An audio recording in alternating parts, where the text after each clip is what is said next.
Bạn có tin không, chỉ sau 3 ngày đặt chân đến Hà Nội, hai du khách người Mỹ lại gặp một sự kiện khiến họ sững sờ, và sau đó câu chuyện của họ đã lan truyền khắp thế giới. Hãy tưởng tượng thế này, bạn ngồi ở một quán bia vỉa hè, giữa những tiếng cười nói ồn ào, những màn hình lớn đang phát trực tiếp trận Việt Nam, Thái Lan. Bạn chỉ là một vị khách lạ, chẳng ai quen biết, nhưng rồi bất ngờ, cả quán reo hò cùng bạn, những bàn xung quanh rủ bạn cụng ly, mời bạn bia, và cuối cùng, một nhóm người hoàn toàn xa lạ trả hết tiền cho bữa nhậu thịnh soạn của bạn. Đúng, đó chính xác là điều đã xảy ra với Michael và John, hai anh chàng Mỹ vốn chỉ muốn trải nghiệm một tối khác lạ ở Việt Nam. Ban đầu, họ còn tưởng có gì nhầm lẫn, nhưng không, hóa đơn đã được thanh toán. Không số điện thoại, không mạng xã hội, không bất kỳ yêu cầu đáp lại nào. Chỉ đơn giản là một hành động chân thành, để lại một kỷ niệm khó quên. Thế nhưng, điều gì đã khiến những người xa lạ làm vậy? Và vì sao một sự kiện nhỏ bé ở quán bia, vỉa hè lại có thể tạo nên làn sóng lan tỏa khắp mạng xã hội và cả truyền thông Mỹ? Liệu đây chỉ là một câu chuyện may mắn, hay nó ẩn chứa điều gì sâu xa hơn về con người Việt Nam? Michael và John vừa bước ra khỏi khách sạn nhỏ, nằm trong khu phố cổ Hà Nội. Buổi sáng đầu tiên của họ ở đây bắt đầu bằng tiếng còi xe inh ỏi, tiếng giao hàng leng keng vang vọng đâu đó trong ngõ nhỏ, và mùi thơm của cà phê phin bốc lên từ một quán cóc vỉa hè. Cả hai nhìn nhau, cùng bật cười, rõ ràng đây là một thế giới khác hẳn với những gì họ đã quen. Michael kéo ba lô lên vai, khẽ lắc đầu. Chúng ta thực sự đang ở một nơi không giống bất kỳ chỗ nào mình từng đến. Ồn ào, hỗn loạn, nhưng lại có gì đó rất sống động. John gật gù, mắt nhìn theo dòng xe máy lao vun vút trên đường. Mình không biết làm sao người ta có thể lái xe mà không đâm vào nhau. Nhưng họ vẫn cứ đi, như thể có một nhịp điệu vô hình nào đó. Họ quyết định đi bộ lang thang qua những con phố nhỏ. Mới vài bước chân, một người phụ nữ trung niên với gánh hàng rong đi ngang, mời họ mua vài chiếc bánh rán. Michael mua thử, cắn một miếng rồi tròn mắt, vị ngọt giòn tan, khác hẳn với những loại bánh ngọt anh từng ăn ở Mỹ. Người phụ nữ mỉm cười hiền hậu, nói vài câu bằng tiếng Việt mà họ không hiểu, nhưng cái gật đầu và nụ cười của bà khiến cả hai thấy dễ chịu. Đi tiếp, họ rẽ vào một con phố đông đúc, nơi từng chiếc xe máy len lỏi qua đám đông như dòng nước chảy. Tiếng dao ai sôi nóng đi, vang vọng, xen lẫn tiếng leng keng từ xe bán đồ chơi. Ban đầu, Michael và John bối rối, cảm giác bị cuốn vào một mê cung ồn ào. Nhưng chỉ sau vài giờ, họ nhận ra sự hỗn loạn này có một trật tự riêng, một nhịp điệu riêng. Và kỳ lạ thay, họ bắt đầu thấy thú vị. Trưa hôm đó, họ chọn ngồi xuống một quán phở nhỏ ven đường. Quán đơn sơ, vài bộ bàn ghế nhựa, nhưng mùi nước dùng thơm lừng lan ra tận ngoài ngõ. Người chủ quán mỉm cười, ra hiệu cho họ ngồi. Chẳng cần nói nhiều, chỉ vài phút sau, hai bát phở nóng hổi đặt trước mặt. Michael cúi xuống, ngửi mùi thơm ngậy từ nước dùng, đôi mắt sáng lên. Trời ạ, chỉ cần ngửi thôi đã muốn ăn ngay rồi. John gắp thử sợi phở, chậm rãi đưa vào miệng, rồi thốt lên. Thật tuyệt, đây là món ngon nhất mình từng ăn. Họ không biết cách cho rau, chanh, ớt như người bản địa, nên còn lúng túng. Người chủ quán bật cười, đi lại gần, cầm đôi đũa và chỉ cách ăn đúng. Không cần nhiều lời, chỉ bằng ánh mắt và cử chỉ, khoảng cách giữa họ và người dân nơi đây bỗng trở nên gần gũi. Buổi chiều, họ thuê một chiếc xe đạp để khám phá Hồ Hoàn Kiếm. Ánh nắng xuyên qua tán lá, phản chiếu xuống mặt nước xanh ngắt. Michael dừng xe, chụp vài tấm ảnh, rồi ngồi lặng lẽ nhìn dòng người đi bộ quanh hồ. Anh thở dài. Mình không ngờ, giữa thành phố ồn ào lại có một nơi bình yên như thế này. John im lặng một lúc, rồi mỉm cười. Có lẽ đó là điều đặc biệt ở đây. Mọi thứ lộn xộn, ồn ào, nhưng lại có sự cân bằng kỳ lạ. Những ngày tiếp theo, họ thử thêm nhiều món ăn, bún chả, bánh cuốn, cà phê trứng. Mỗi lần bước vào một quán nhỏ, họ đều được người dân chào đón bằng sự thân thiện tự nhiên. Có lần, khi đang loay hoay tìm đường, một cụ già dừng lại chỉ dẫn tận tình, dù không nói được tiếng Anh. Michael kể lại với John. Ông ấy không hiểu mình nói gì, nhưng vẫn cố gắng ra hiệu cho mình. Điều đó thật đáng quý. John gật đầu, vẻ mặt trầm ngâm. Có lẽ mình bắt đầu hiểu lý do tại sao nhiều người nói Việt Nam là đất nước đáng nhớ. Không chỉ vì cảnh đẹp hay món ăn, mà chính là con người. 3 ngày trôi qua thật nhanh. Ban đầu, họ ngỡ ngàng, choáng ngợp trước sự khác biệt, nhưng giờ Hà Nội đã để lại trong họ sự tò mò xen lẫn yêu mến. Từng con phố, từng món ăn, từng nụ cười họ gặp khiến cảm giác xa lạ dần biến mất. Họ đâu biết rằng, vào buổi tối hôm thứ ba ấy, tại một quán bia vỉa hè đông đúc, họ sẽ trải qua một trải nghiệm còn đặc biệt hơn rất nhiều, một kỷ niệm mà cả đời họ cũng không thể nào quên. Ngày thứ ba, Michael và John rời khách sạn khi phố xá vừa lên đèn.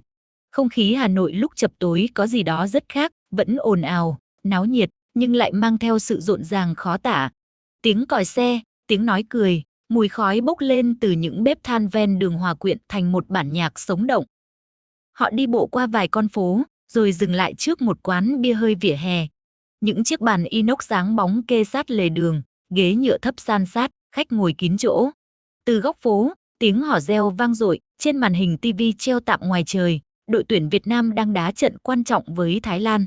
Không khí như một cơn sóng cuốn cả khu phố. Michael nhìn quanh, cười tươi. Đây rồi, chính xác là trải nghiệm mình muốn. John gật đầu, đôi mắt ánh lên sự háo hức. Họ chọn một bàn nhỏ ở góc, nhanh chóng gọi bia và vài món ăn mà họ chưa từng thử, nem chua rán, chân gà nướng, đĩa nộm bò khô rắc đầy lạc rang. Nhân viên mang bia ra, những chiếc cốc thủy tinh mờ hơi nước, bọt trào lên sóng sánh. Michael nâng cốc, uống một ngụm lớn, rồi đặt mạnh xuống bàn, ánh mắt lấp lánh. Trời mát lạnh, cảm giác khác hẳn bia đóng chai ở Mỹ. John gắp thử một miếng nem chua rán, vừa thổi vừa ăn. Vị chua nhẹ ngậy ngậy, giòn rụm. Anh bật cười, gật gù liên tục. Cả hai như những đứa trẻ vừa phát hiện ra một thế giới mới. Không khí xung quanh ngày một sôi động. Cứ mỗi lần bóng lăn gần khung thành, cả quán lại nín thở. Và rồi khi đội tuyển Việt Nam ghi bàn mở tỷ số, tiếng hò reo bùng nổ. Người ta bật dậy, vung tay, ôm chầm lấy nhau. Michael và John cũng bật đứng lên, hò hét theo bản năng. Không còn khoảng cách nào nữa, họ hòa chung nhịp tim với cả quán. Một người đàn ông ở bàn bên, má đỏ vì bia, ngoái sang, giơ cốc về phía họ và hô lớn. Hai ba rồ. Michael và John bật cười, lập tức nâng cốc. Tiếng cụng ly lanh canh vang lên. Rồi thêm nhiều bàn khác, từng lượt người bước tới, vỗ vai họ, rủ rê nâng cốc. Chỉ một câu hô, một nụ cười, bỗng dưng cả hai trở thành một phần của cuộc vui tập thể. Sau vài vòng, một nhóm bạn trẻ 6 người ngồi bàn ngay cạnh mời hẳn họ nhập tiệc. Michael thoáng lưỡng lự, nhưng ánh mắt nhiệt tình kia không cho phép từ chối. Họ kéo ghế ngồi sát lại, cốc bia đầy tràn, tiếng rô rô rô vang vọng. Dù bất đồng ngôn ngữ, không ai thấy xa lạ. Những nụ cười, những cái bắt tay, những tiếng cười vang át cả dòng xe ngoài phố. Michael nhìn quanh, bất giác thốt lên. John, cậu có thấy không? Chúng ta chẳng hiểu họ nói gì, nhưng cảm giác như đang ngồi với bạn bè lâu năm. John gật gù, cốc bia trên tay sóng sánh. Đúng, mình chưa bao giờ thấy sự gần gũi đến thế, với những người hoàn toàn xa lạ. Tiếng còi trọng tài vang lên báo hiệu hiệp đấu kết thúc. Việt Nam đang dẫn trước. Không khí vẫn nóng hừng hực, bàn nào cũng đầy tiếng nói cười. Michael dựa người ra sau, ánh mắt rực sáng vì men bia và sự hào hứng. Anh thấy như thể mình vừa khám phá ra một cánh cửa, mở vào một khía cạnh đặc biệt của đất nước này, nơi mà sự xa lạ tan biến chỉ trong vài cái cụng ly. Cả hai không biết rằng, những khoảnh khắc tưởng chừng bình thường ấy sẽ còn dẫn đến một bất ngờ lớn hơn nhiều. Một bất ngờ mà họ sẽ nhớ mãi, không chỉ trong chuyến đi, mà suốt cả cuộc đời. Tiếng còi mãn cuộc vang lên, Việt Nam chính thức giành chiến thắng trước Thái Lan. Cả con phố như bùng nổ. Người ta ôm nhau, reo hò, có người trèo cả lên ghế nhựa vẫy cờ, có người cười đến đỏ mặt vì men bia lẫn hạnh phúc. Michael và John cũng bật dậy ôm chầm lấy nhau, cổ họ khản đặc mà vẫn hét vang. Nhóm bạn trẻ bàn bên, những người đã mời họ nhập cuộc, lần lượt đứng lên. Họ tiến lại, bắt tay thật chặt, vỗ vai hai vị khách ngoại quốc, ánh mắt sáng rực niềm vui. Không ai nói lời tạm biệt cụ thể, chỉ có những nụ cười rộng mở. Rồi họ rời đi, hòa vào dòng người đổ ra đường ăn mừng chiến thắng. Michael và John ngồi lại, bỗng thấy trống trải. Họ uống nốt những ngụm bia cuối cùng, gọi nhân viên tính tiền. Em ơi, tính tiền giúp với, Michael ra hiệu. Cậu nhân viên trẻ nhìn họ một thoáng rồi mỉm cười. Anh ơi, bàn mình có người trả hết rồi. Michael thoáng khựng lại, nhíu mày. Ý em là sao? Nhóm bàn kia trả rồi, tất cả. Cậu phục vụ chỉ về phía chỗ trống nơi nhóm bạn trẻ vừa ngồi. John trợn tròn mắt, chỉ tay vào bàn chất đầy đĩa và vỏ chai. Cả đống này á? Không thể nào. Cậu nhân viên gật đầu chắc nịch, nụ cười hồn hậu không chút do dự. Không gian như khựng lại một nhịp, âm thanh ồn ào xung quanh dường như lùi xa. Michael quay sang John, giọng lạc đi. Chuyện này chưa bao giờ xảy ra ở Mỹ, chưa bao giờ. John chống tay lên trán, rồi bật cười thành tiếng, nửa như bất ngờ, nửa như bất lực. Đúng là không thể tin nổi, người ta còn chưa biết tên mình mà. Michael cúi xuống cầm tờ hóa đơn nhân viên đưa, mắt quét qua con số. Đó không hề là một bữa nhậu rẻ. Anh hít vào một hơi dài, ngả lưng ra sau ghế, đầu óc quay cuồng, không phải vì bia mà vì điều vừa xảy ra. John nhìn quanh, ánh mắt như muốn tìm lại nhóm bạn vừa rời đi, nhưng họ đã biến mất trong biển người ngoài kia. Anh khẽ nói, giọng trầm xuống. Ở nhà, người ta cảnh báo mình phải cẩn thận, kẻo bị chặt chém. Thế mà ở đây, người ta trả tiền cho mình. Michael mím môi, mắt khẽ ướt. Anh thì thầm. Họ chẳng cần gì từ mình. Chỉ là họ thấy vui và muốn mình cũng vui cùng. Thế thôi. Cả hai lặng đi vài phút. Những ly bia đã trống, trên bàn chỉ còn vệt nước loang. Không ai trong họ muốn đứng dậy ngay. Họ cần ngồi thêm để tin rằng đây không phải một giấc mơ. Cuối cùng, John khẽ bật cười, nụ cười pha lẫn sự bối rối và biết ơn. Đêm nay, chắc chắn mình sẽ nhớ cả đời. Michael không đáp, chỉ gật đầu. Trong tiếng reo hò kéo dài ngoài phố, hai người lặng lẽ rời quán, bước đi chậm rãi. Bóng lưng họ khuất dần vào dòng người Hà Nội, mang theo một kỷ niệm không thể nào quên. Đêm Hà Nội hôm ấy rực rỡ cờ hoa, tiếng hò reo từ khắp ngả đường vọng lại không ngớt.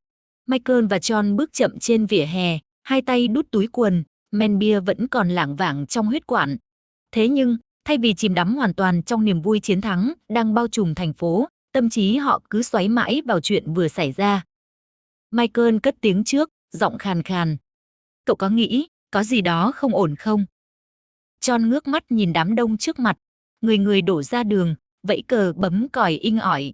Cảnh tượng rộn ràng đến mức anh phải mất vài giây mới kịp hiểu câu hỏi. Ý cậu là vụ bọn họ trả tiền hộ mình sao? Michael gật đầu, ánh mắt xa xăm. Ở Mỹ, không ai làm thế. Cũng chẳng ở đâu mình từng đi qua. Sao lại có thể dễ dàng như vậy? Có khi nào mình đã bỏ sót điều gì? John im lặng. Trong đầu anh hiện lên bao cảnh tượng, bàn ăn ngổn ngang, cậu nhân viên phục vụ nói họ trả hết rồi, rồi những gương mặt lạ kia biến mất vào dòng người.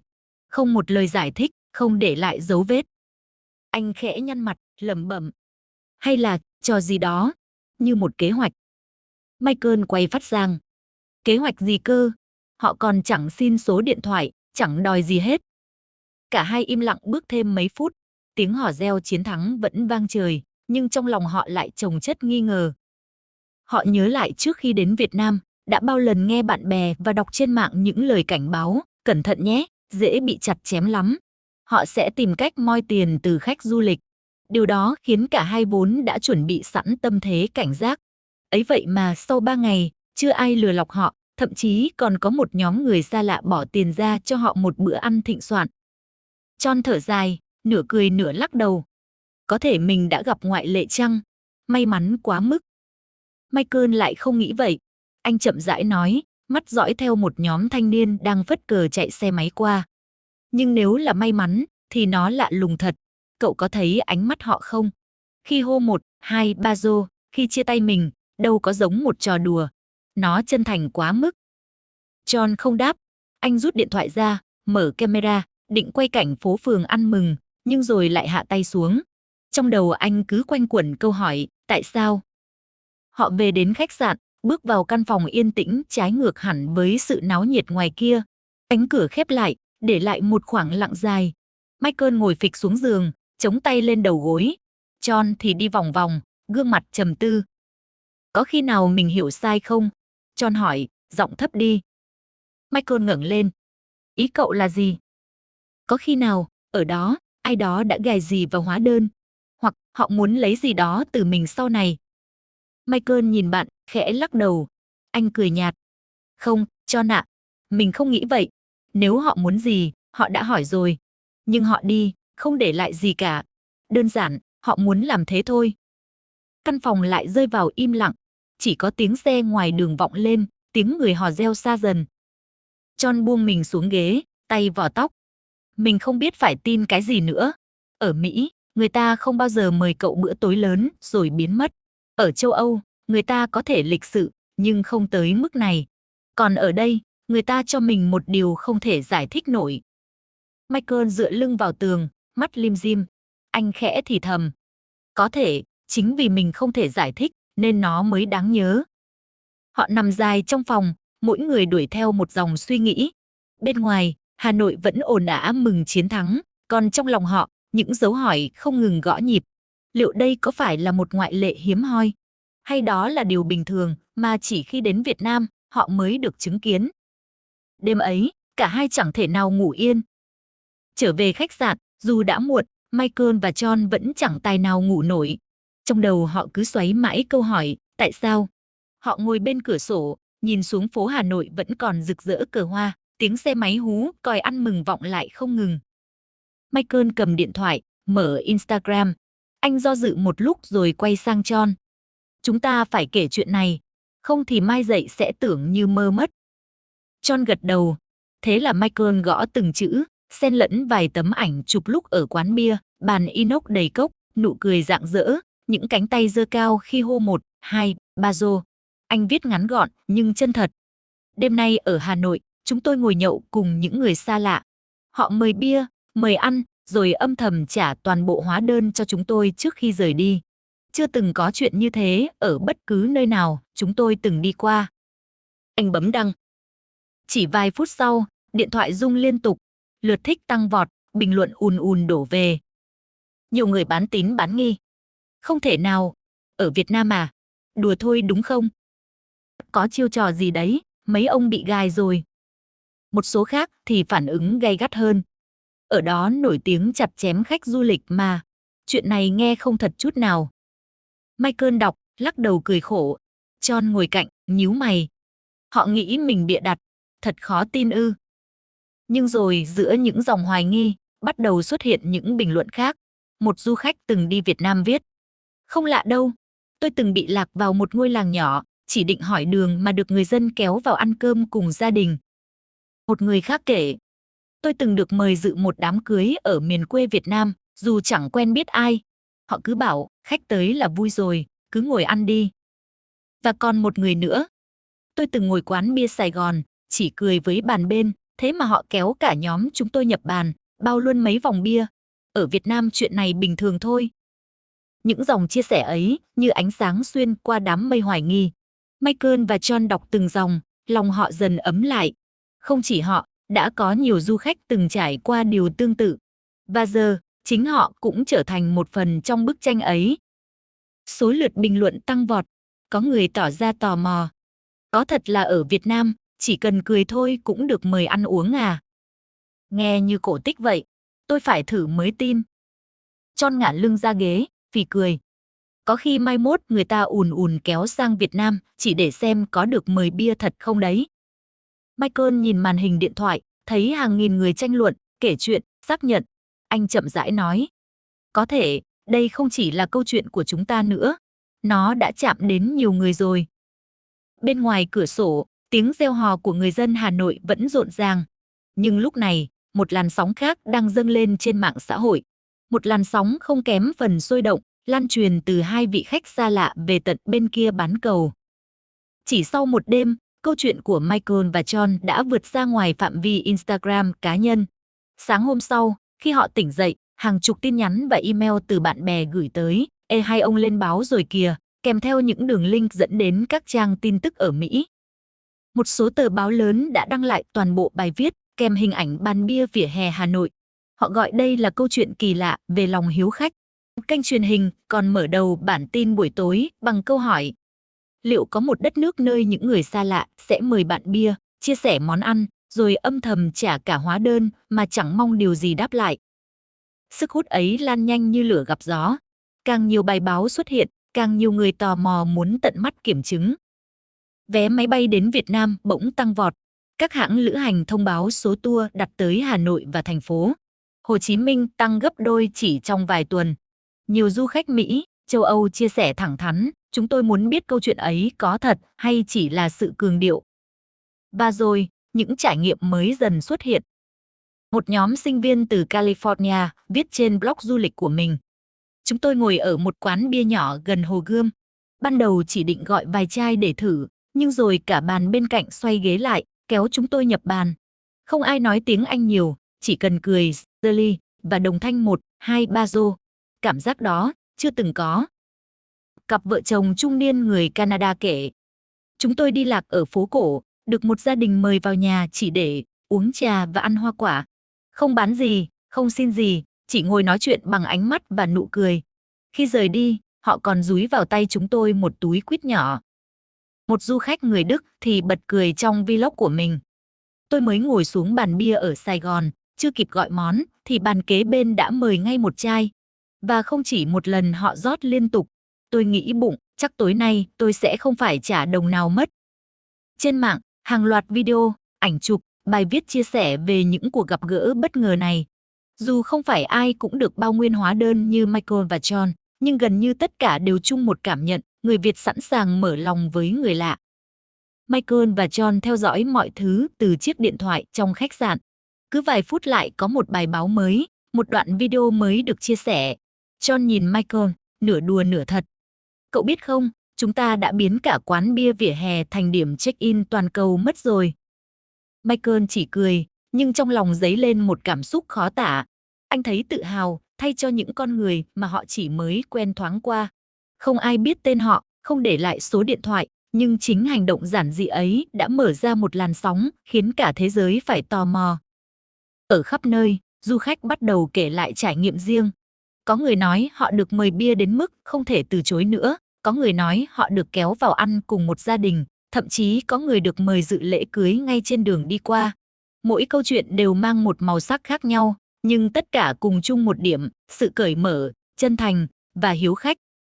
Trong khi đó, các quán bia vỉa hè ở Hà Nội, Sài Gòn bắt đầu nhận thấy lượng khách nước ngoài tăng bất thường. Ban đầu, họ ngạc nhiên tại sao bỗng dưng có nhiều người nước ngoài tìm đến vậy. Rồi dần dần, họ nhận ra, hóa ra tất cả bắt đầu từ một câu chuyện giản dị được kể lại trên mạng. Và câu chuyện ấy vẫn chưa dừng lại. Ngày diễn ra trận chung kết AFF Cup, cả Việt Nam như nín thở. Từ Hà Nội đến Sài Gòn, đâu đâu cũng rợp cờ đỏ, tiếng trống, tiếng hò reo. Michael và John đã ở Việt Nam hơn một tuần, và giờ họ chẳng còn là những du khách xa lạ. Họ biết cách gọi một cốc bia hơi, biết cách ngồi ghế nhựa thấp mà không thấy khó chịu, và cả cách hô thật to 1, 2, 3 rô mỗi khi cụng ly. Đêm ấy, họ chọn quay lại chính con phố từng chứng kiến kỷ niệm không thể quên. Nhưng lần này, không chỉ có người Việt, mà còn có rất đông du khách từ khắp nơi trên thế giới. Ghế nhựa nối dài kín cả vỉa hè, những màn hình TV được dựng khắp ngõ phố.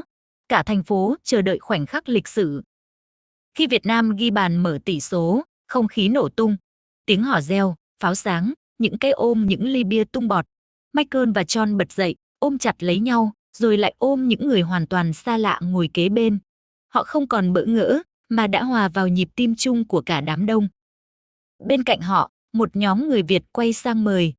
Vô bàn tụi tôi đi, cùng cổ vũ cho vui.